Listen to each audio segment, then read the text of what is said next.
Congratulations on your 4th speech. You're almost halfway there. And that's a good accomplishment, especially as our president. You got to lead the charge.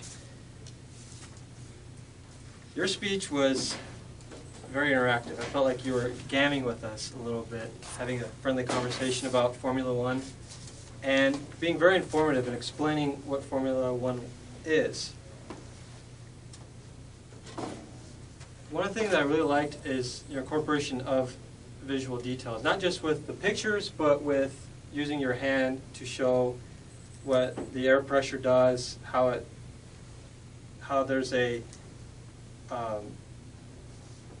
similarity between the race car and the design of a jet aircraft. I really liked how you did that. I really liked how you demonstrated that. You didn't just talk about airflow, you didn't talk about design, you kind of demonstrated how the design worked. You used pinnacle and undulating. I thought that was really great that you used 2 words like that, because you don't really hear those words very often. I mean, you hear pinnacle kind of often, but undulating, that's something I only really heard in biology class when they talked about inner membranes. You didn't have any runoff sentences that I really picked up on. And you didn't use any words with 2 meanings, and you weren't very vague in what you were trying to say. We knew exactly what you were talking about. You didn't say one thing and then left us kind of wondering if this meant something else.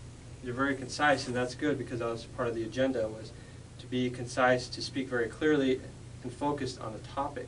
I think you stayed on topic with the Formula One race, and you kept to that.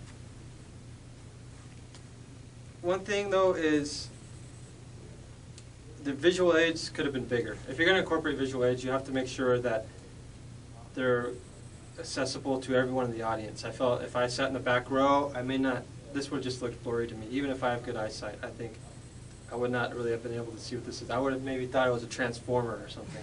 Could have been anything. You had 2 rhetorical devices that you used. You compared the race car to the jet engine, which was your simile, and you used a triad. You said winding, undulating, I can't remember the other adjective, then you said roads. I like that. I wish you would have used a little bit more. I wanted to see more of the topic you picked. It didn't seem like it was really susceptible to rhetorical devices. You incorporated them as well as you could. I appreciate that, but I wanted, for this topic, I think that you should pick something that was more like an argument, or something to have a clear focus. You were presenting information to us, and that was great, but something to use rhetoric and be concise towards, I think, would have been more appropriate. Anyway, people might disagree, but that's what I thought.